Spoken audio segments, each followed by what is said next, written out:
तुम्हाला हेच कळत नाहीये, बाकी अकॅडमीमध्ये ना स्किल्स, ठीक आहे, कौशल्य जे आहे ना त्या कौशल्य रिलेटेड काहीच टाकत नाही.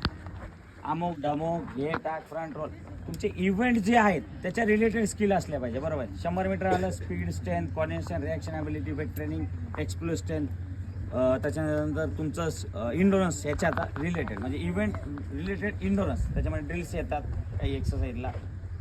1600 मीटरला येतात repetition training, interval training, space training आणि लॉंग रन. त्याच्यानंतर स्लो पास वगैरे आपण ॲड केले ते. गोळ्याला येते वेट ट्रेनिंग वगैरे सर्व. पण स्किल न दाखवता 12 भानगडी दाखवून फायदा नाही आहे. त्याच्याने स्किल करायची असेल, आता मी बोलतो लगे ओढायला चालू, ओढवून नका.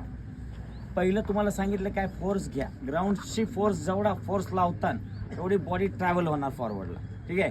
दुसरी गोष्ट, पहिली स्टेप नंतर दुसरी स्टेपला लगेच हँड, हा हात असा बॅकला ठेवताय काही जण, हा हात एकदम हा फ्री निघतोय, बॉडीशी कनेक्टेड नाही. दुसरी गोष्ट, अनवॉन्टेड मुवमेंट होते.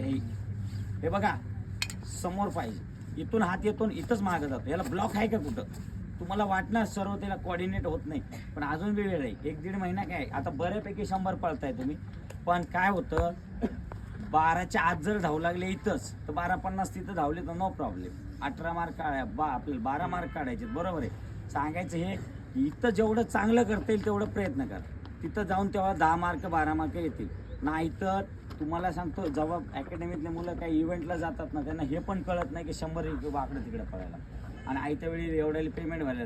माझ्याकडला विद्यार्थी मी टी शर्ट देतोय, घातल्यानंतर कळायला पाहिजे बा थोडं प्रोफेशनली पळतोय, हँड ॲक्शनमध्ये, स्पीडमध्ये, गोळा आहे इव्हेंट. त्याच्याने तुम्ही माझी इज्जत घालू नका, ह्यासाठी तरी पळा. तुमच्या मायबापाने की बघून मला काय टाकले, ठीक आहे, मला अजून कडक पाहिजे. रेडी?